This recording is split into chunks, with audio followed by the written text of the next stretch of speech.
and welcome to Relax, Relate with Renfroe. I'm your host, Keith Renfroe, and today we're going to be talking to JNicolle Willis about embracing life's storms. But before we do that, I want to give a quick health tip. This one's going to be kind of simple, and that is that when you're out buying your food, you should always try to get healthy food, food that is organic, free-range chicken, grass-fed cows. These are the healthy foods that, at least in my generation, we have known for years. The products that are in the food that we get in the stores today and from fast food restaurants are totally unhealthy for us, and there'll be other segments that you'll hear me talk about these things in more detail. So back to our issue about embracing life's storms. Sometimes life is kind of a slow wind and it's calm outside, and then there are other times when the clouds get dark and it gets stormy out there, and you've got to really work your way through that. I have a saying that I have up in my office, and it goes, life isn't about waiting for the storm to pass, but how you dance in the rain. So, Nicole, welcome to the show. Thank you for having me. Yeah, how are you doing? Wonderful. Okay. Why don't you tell us a little bit about your profession and a little bit about your background? Well, I'm a single mother of 3 boys, and I am a professional master cosmetologist here in Atlanta, as well as my former home place of Michigan. I moved here about 2.5 years ago after just really stepping out on faith and wanted to try different territories and stop not dreaming. Okay. Start making it a reality. Exactly. Okay. Yeah, and I believe in that. That's an attraction that everybody has. Yes. You know, you make that come into fruition. Mm-hmm. Okay. Mm-hmm, exactly. So tell us about your recent move, relocating. My recent move here is familiar. I visited here quite a bit for family reunions, the hair shows, all that, and it just, after a while, it was still kind of calling me, but I didn't answer the call. Okay. Okay.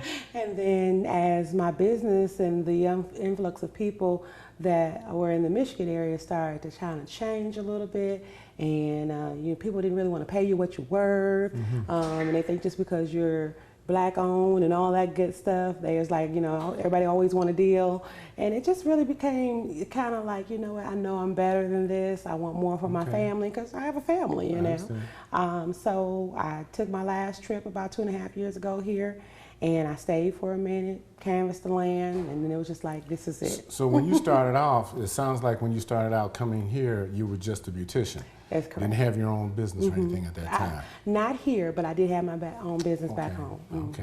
And I know a lot of people come here. I've got a couple of family members that do hair, and they're always talking about coming to Atlanta to do for the hair shows and expositions, I guess, that you have. It's always fascinating because I see them sometimes on Facebook. I'm like, whoa, this is some wild stuff. It's some wild stuff. Yeah, right. So do you think it was a good move on your part to make the decision to move here? I do believe it was a good move, especially with raising young men.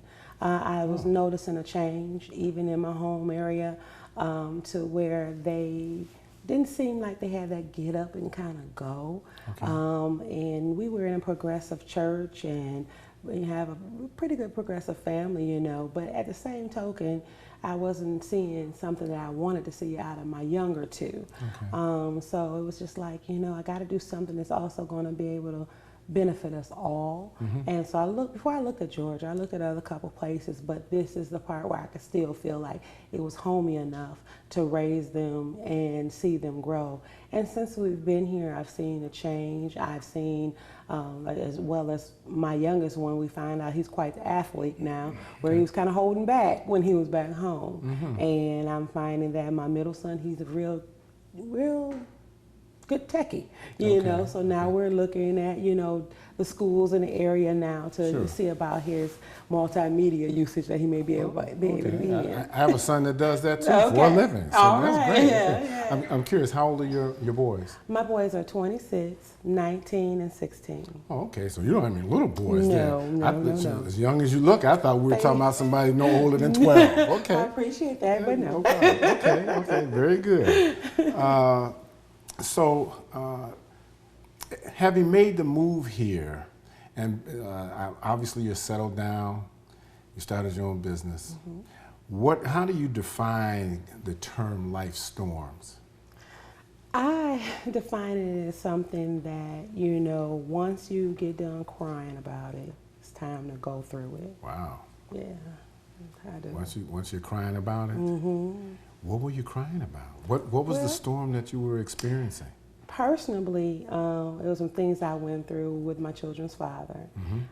That was quite a storm because when you're left being the breadwinner, let's back up and say, when you are the breadwinner within the relationship, and then you become the sole breadwinner. I hear that a lot too from women. Exactly. Yeah. So, there's some tears, there's some struggle, but after the end of the day, you gotta. I want to finish that thought, but we need to take a break quick, and we'll get right back to you. All right. So we'll be right back after this break.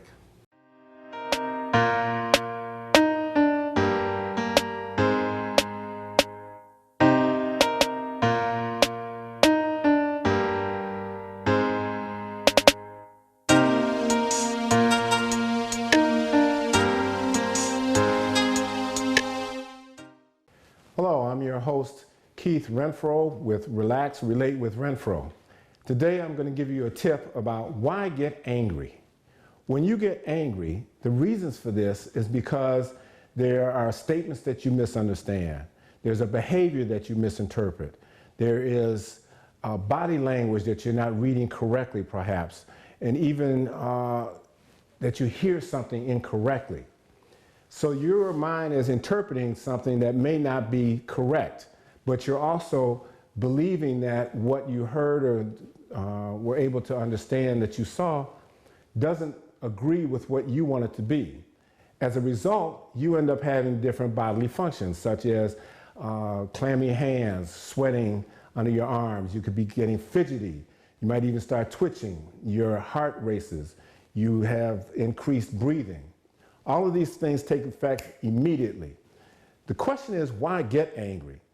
Because when you do, all you're going to end up doing is behaving in a fashion that's going to be more detrimental to you or the situation or another person. Because then you end up getting loud, there's screaming, there could be throwing of objects, people get shot, they get stabbed. All these things can take place during that time.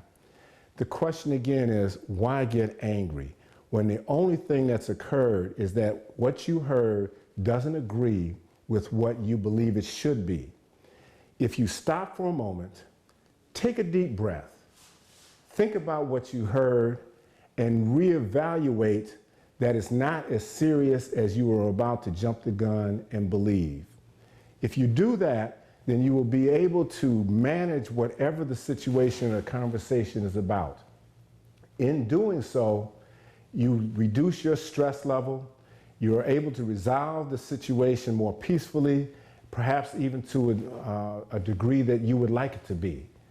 But all of these things are dealing with anger management. If you're flying off the handle right away, all of these things that I just noticed or just stated are taking place in an instant. You need to get a grip. You need to be more in touch with yourself, how you feel, how you're expressing yourself, and basically what it is that you're hearing. Because even when you're angry, you don't hear what is actually being said because your mind is racing so fast that you want to say something before the person talking to you finishes.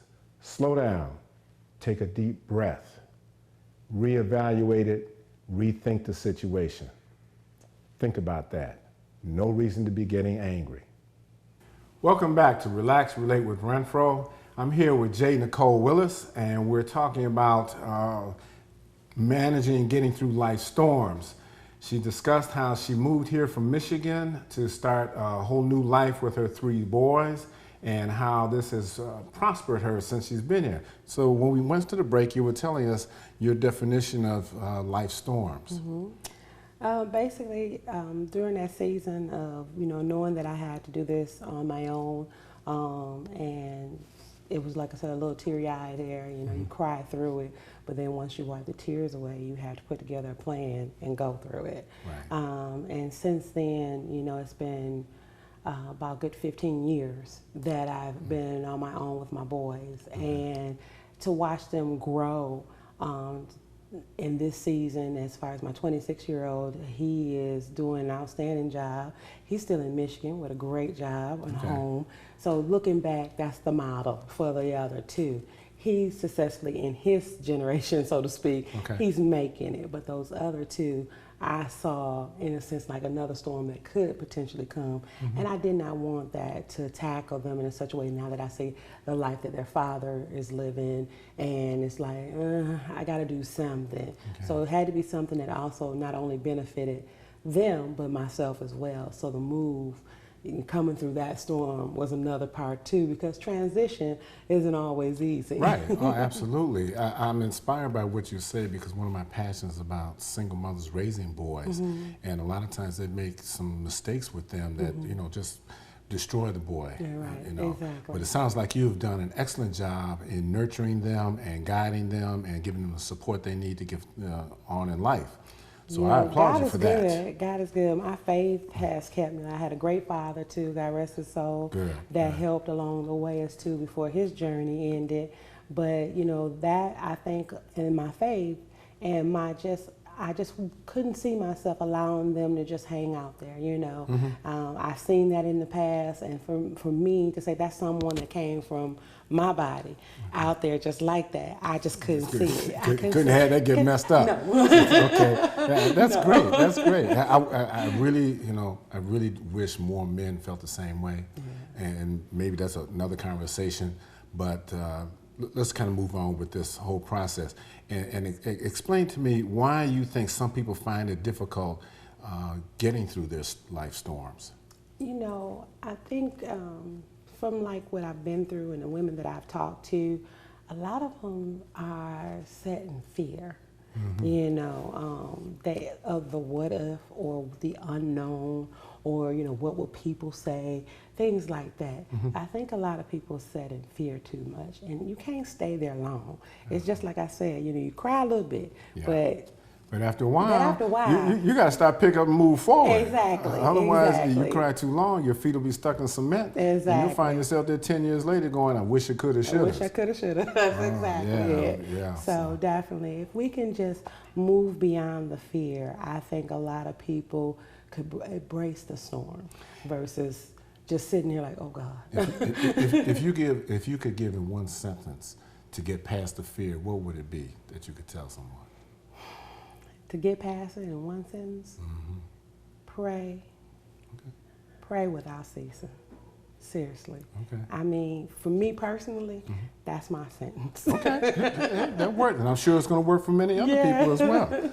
So how can life storms help individuals live a more productive life?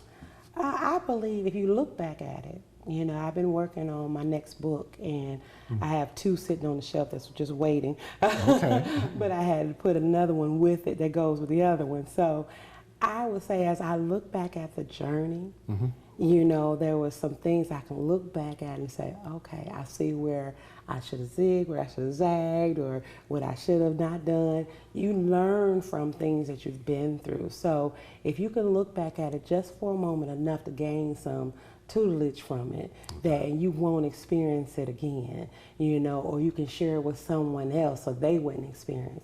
I tell my boys a lot of times, I'm your mother for a reason. There's some things that I've done, I may not have done it the right way, but you don't have to go that route. So therefore, I would say to somebody, just look back for a moment, see where you could have made a better choice, or you could have wrote it a different way, or you said something and now you could say it differently. Wherever the case may be, just take that moment to reflect. It sounds like it's the same advice you probably gave your boys, particularly the older one. And obviously he took it. He's doing pretty successful with that. That's good advice. Thank you. I hope more people take up on that. So we're going to take a break, and we'll come right back and finish talking about how you get through life's challenges and storms. All right. We'll be right back.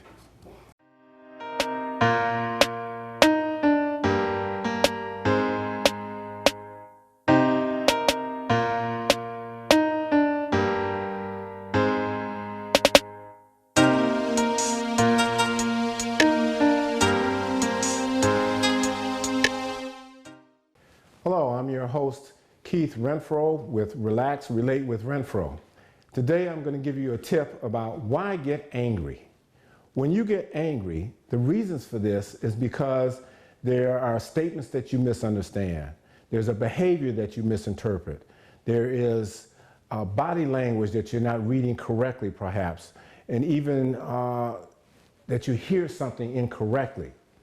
So your mind is interpreting something that may not be correct, but you're also believing that what you heard or were able to understand that you saw doesn't agree with what you want it to be. As a result, you end up having different bodily functions, such as clammy hands, sweating under your arms. You could be getting fidgety. You might even start twitching. Your heart races. You have increased breathing. All of these things take effect immediately. The question is, why get angry? Because when you do, all you're going to end up doing is behaving in a fashion that's going to be more detrimental to you or the situation or another person. Because then you end up getting loud, there's screaming, there could be throwing of objects, people get shot, they get stabbed. All these things can take place during that time. The question again is, why get angry? When the only thing that's occurred is that what you heard doesn't agree with what you believe it should be. If you stop for a moment, take a deep breath, think about what you heard, and reevaluate that it's not as serious as you were about to jump the gun and believe. If you do that, then you will be able to manage whatever the situation or conversation is about.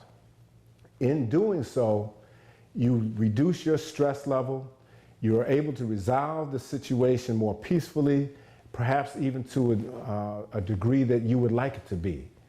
But all of these things are dealing with anger management. If you're flying off the handle right away, all of these things that I just noticed or just stated are taking place in an instant. You need to get a grip. You need to be more in touch with yourself, how you feel, how you're expressing yourself, and basically what it is that you're hearing. Because even when you're angry, you don't hear what is actually being said because your mind is racing so fast that you want to say something before the person talking to you finishes. Slow down, take a deep breath, reevaluate it, rethink the situation. Think about that. No reason to be getting angry. Welcome back to Relax, Relate with Renfroe. I'm your host, Keith Renfroe, and I'm talking to JNicolle Willis about managing life storms. She's talked about how she's raised her 3 boys who are doing very well in life, and her move to the Atlanta area to be more successful in her business interests. So, Nicole, can you tell us a little bit about a recent experience that you may have had and how you got through it? A recent experience. I think the most recent experience that's really fresh is transitioning from being just your average stylist to now going to being a little bit more mainstream stylist. I thought you were going to say super stylist. I am a little super, but you know, not to the point where I want to feel like I pat myself on my back just enough. Stay humble with it. God is good. But that transitioning from that a little bit is because I say that because people, when they see your status change or that you're taking your business to the next level, people will either treat you better or worse. Right. And so a couple people that I know personally and one that I don't really know personally, I've experienced that worse. And so when people want to say, you know, oh, who she thinks she is, you know, she just got here, or why she moved to do all that and she could have did that here. Hating. So it's like, oh my goodness, you know, my biggest thing, if anything, was like this TV on the wall. I look up, it's my boy's picture. That's my goal, you know, is to make it Staying focused. Staying focused. You know, it's not about you or anything like that. You know, you patronize me, fine. If you don't, okay. But at the end of the day, the focus is my family.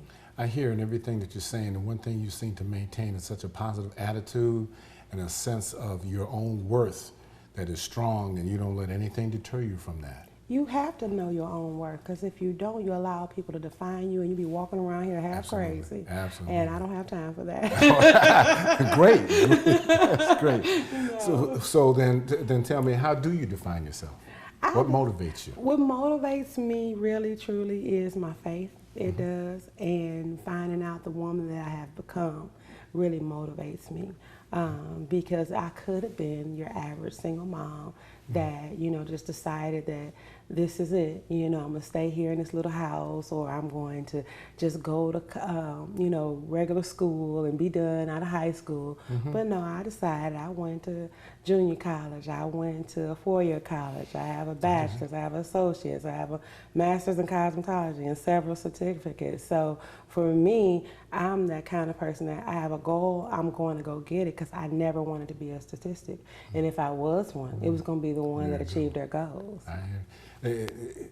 You are saying some of the things that I always tell people is that you're always going to be getting an education in something. In something. School isn't the last one. Certificates nowadays are a big thing.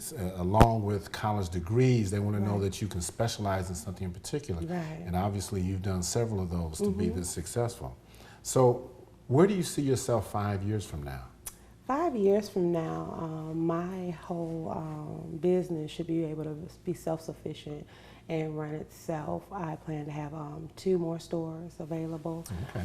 Whether they're in the Atlanta area or the suburb of Atlanta area is fine with me. I'm just now canvassing space out now for the 5-year plan, but I plan to have an aesthetic clinic, and where I can do hair replacement, skincare, and different things of that nature, as well as doing styling of clothing and stuff like that, because that's how I got started. Was how I started a shoe boutique, and it was mobile, and then I went into an actual facility. So my ultimate goal is to have the whole aesthetic lounge to where a person can come. It's kind of a one-stop shop when it comes to that, but that's my goal, is to have that in the next 5 years, if not sooner. Sounds great. Sounds like more than a 5-year plan, but that's great. So can you tell us a little bit more about your company and what it entails? Right now, my company is myself and my mom. My mother is my administrator. Okay. So she... So we're employing family. We're employing family. Okay. And next the boys in multimedia. So my business basically is helping women achieve life success, where that I have a domestic violence background, and where I am a survivor, true enough too, but I like to see other women survive and thrive. So my business also has something that's called Beautiful Benefits, and Beautiful Benefits is for women who are in transition, whether they've been in a domestic situation, and then they can come to my place of business and get discounted services, or sometimes it could be free services to help them get interview looks, skills, and different things of that nature. So I'm not just about the hair, I'm about the whole total person. So that's where Beautiful Benefits kicks in. And then I also do some things with cancer clients as well, and that's where the hair replacement comes in as well. Oh, excellent. So you've got your hands in a few pots there. That's great. And all of it is benefiting, other people. I love hearing that. How can people reach you? I'm available via website, The Beauty Suite, and that's TheBeyoutSuite, Beauty Suite. And I'm on Instagram as JNicolle Speaks, and Twitter as JNicolle Speaks, and that's JNicolle. And that's a .com? The website that you I'm sorry, did I not say that? No, you did. That's okay. TheBeautySuite.com. Okay. I want to thank you for coming. Thank you for I having enjoyed me. the conversation. I found it very insightful, and like I said, I'm thrilled by how you've been managing your boys, and I hope you pass that information on to others. Thank you. So, in closing, I want to give one more affirmation, and I want you to understand that when you do an affirmation, it's something that you repeat daily and throughout that particular day. So for this particular one, I want you to remember to say, I am successful. I am successful. In whatever I do. In whatever I do. And every time you think about what you're doing during the day, repeat that affirmation. Thank you for tuning in to Relax, Relate with Renfroe, and you can reach me on krenfroe.com. Thank you.